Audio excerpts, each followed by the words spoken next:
Alright, guys, my name is Sky, and there is a picture I took recently.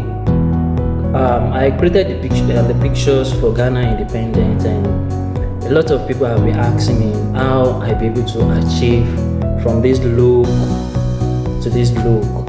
And guys, I would love you people to stay tuned and let's see how I achieve this.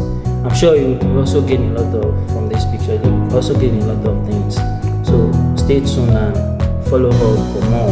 And I'll be explaining how I do from the beginning to the end, where you guys can also learn one or two things. Because right now I'm not doing what's it called, retouching.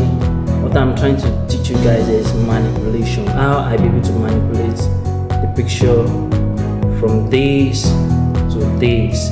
So stay tuned and follow up for more info. Firstly, what do you really need to do first while you want to manipulate your pictures? The first thing is you have to put your pictures to Instagram size. You come to your cropping tools, 8 by 10. Then you make sure you drag the picture, like make it big, wider a little bit. So while you are placing your background and everything, so it won't look like the way. Just focus and see how I'm doing it, then you'll be able to gain one or two things. So first thing is you size your pictures, put it on size. You can use this rectangular tools to highlight here, then you drag it, you press Ctrl T. If you are using Windows, you press Ctrl T. So if you are using Mac, you have to use Command T. Then you hold your Shift, then you drag. You do the same thing for all the angles to set the whole, to fill up the background. Sorry.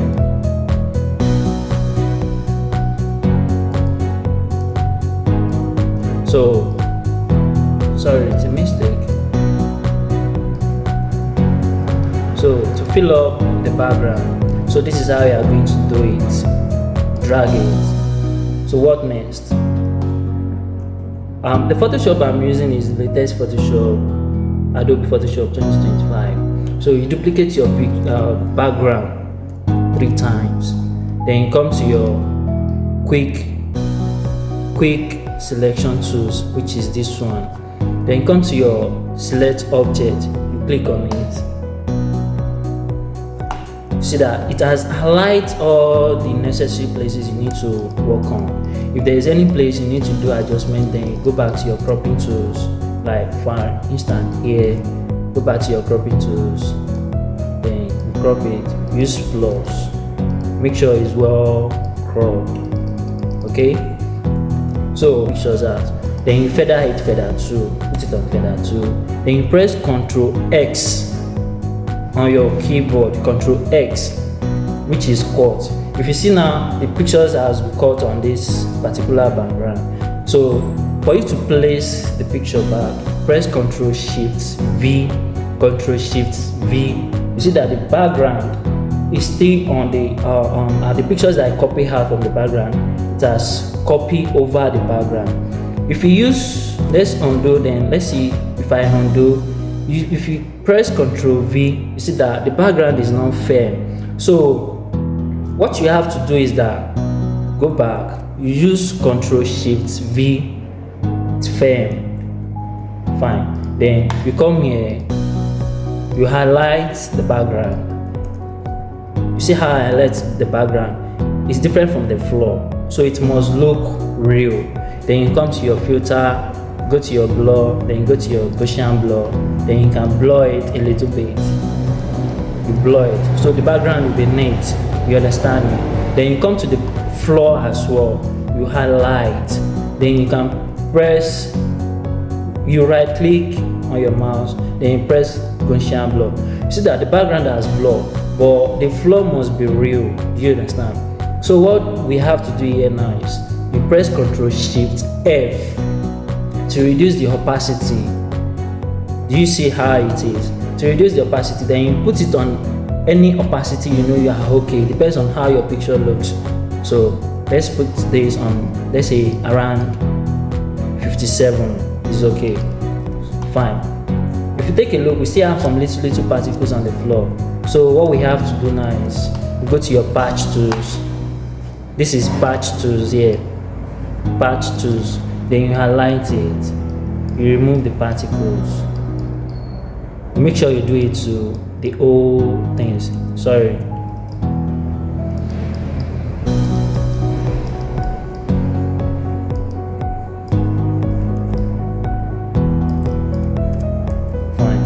Now, can you see that the background is a little bit clean now? Let's see what we've done so far.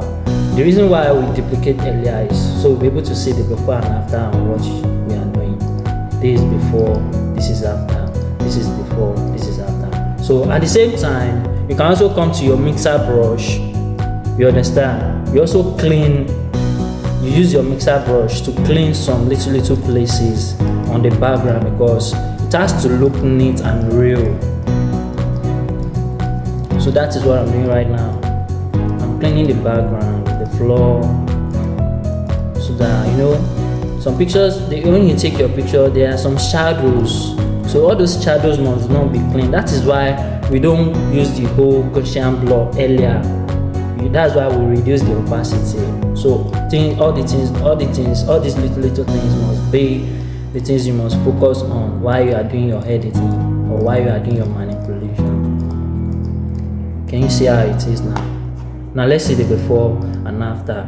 See what we've gotten so far.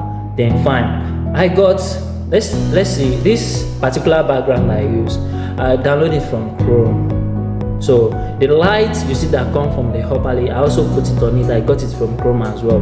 Don't worry guys, I'll still show you how I'll be able to get this my lightning effect, which is PNG that doesn't have background. I'll still do a video about that as well. So now let's go and take our background. Here is the background. You drag it to your Photoshop. You see how the background is. Then you copy. We paste. You must make sure everything must be well aligned while you are placing your background. Can you see? So see, I've placed my background. So how do I make it look real on the picture? So I have to come to this your normal here, then you bring it to multiply. A lot of people use overlay, but it depends on how the picture is, how you want the look of your picture to see. So me, I rather prefer using multiply instead of overlay. Then here, you come here, you highlight, you drag it up a little bit, then come here again, then you come to fill, come to content aware, press OK. Can you see?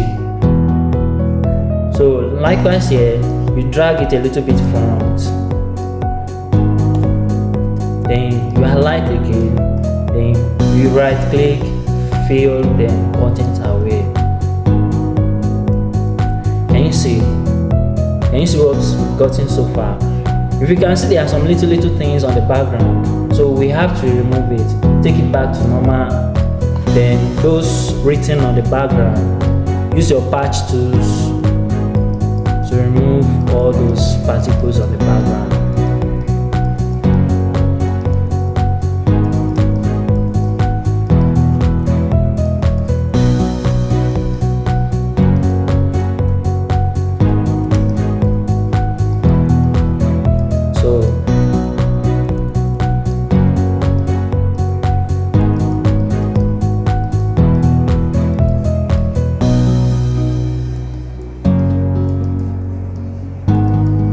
See how I'm removing it. So everything was well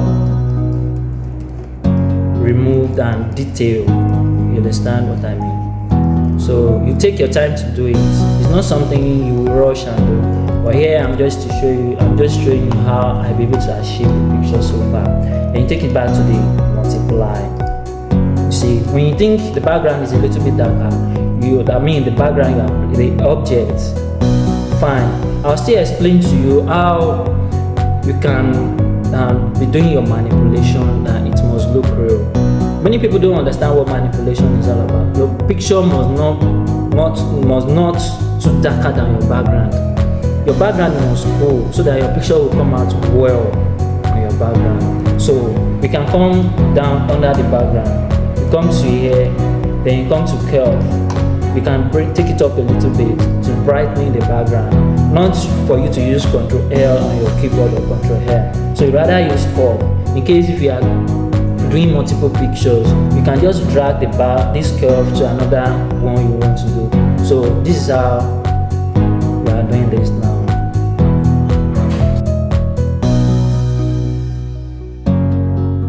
When you curve, you can use curve. If you want it to be darker and if you want it to be bright, you take it off. If you want it to be bright, if you want it to be darker, you bring it down a little bit till when you are satisfied. Then you go back to your layer where your image is. Then you come to layer, come to maintain, then define. You put it on 20. So the picture will be firm on the background. Can you see? Can you see what we've gotten so far? So that is how I'll be able to manipulate from this low, from this to this low. That is how I'll be able to get it. So I think on my next video I'll be showing you how I'll be able to retouch my pictures from the beginning to the end and how I color grade it as well. Because for the pictures to be able to come out well like this, it's color grading. So you have to know all those things very well. Guys, the light that is coming from above, then let me take it to how I'll be able to achieve the light that's coming from the above, from the head. So here is my light. I have it on my system already. Bring it to your Photoshop. Then here it is. Hold on. So I paste my light. Sorry. I paste my light. I drag it. I hope you guys can see it. So this is how I'll be able to put the light. Then I crop the front like this. There are some places, if you take a look, let me zoom, you see that this place is sharp. So how do we do it now? It's not be too obvious that we put the light on it. That is why I crop it. Then you come to your filter, then you come to blur, you go shampoo, then you blur it. Then let's see after, you see it's no more there again. So I change the color to what I want. You can change the color to anything you want, anything you like. You understand? So for this picture, I guess this is the color I used for the previous one. Yes. So that is how I'll be able to achieve the light that is coming from above. And the rest of this, the way the pictures come out well, is part of retouching and color grading as well. When you take a look at the attire that the model is putting on, so that it's not that smooth. When you look at this, you see that I've worked on it. I make everything look smoother and look attractive. Those are the little things you need to be focused on while you are doing your editing, which is very important. Sorry guys, thank you. Guys, please do well to subscribe.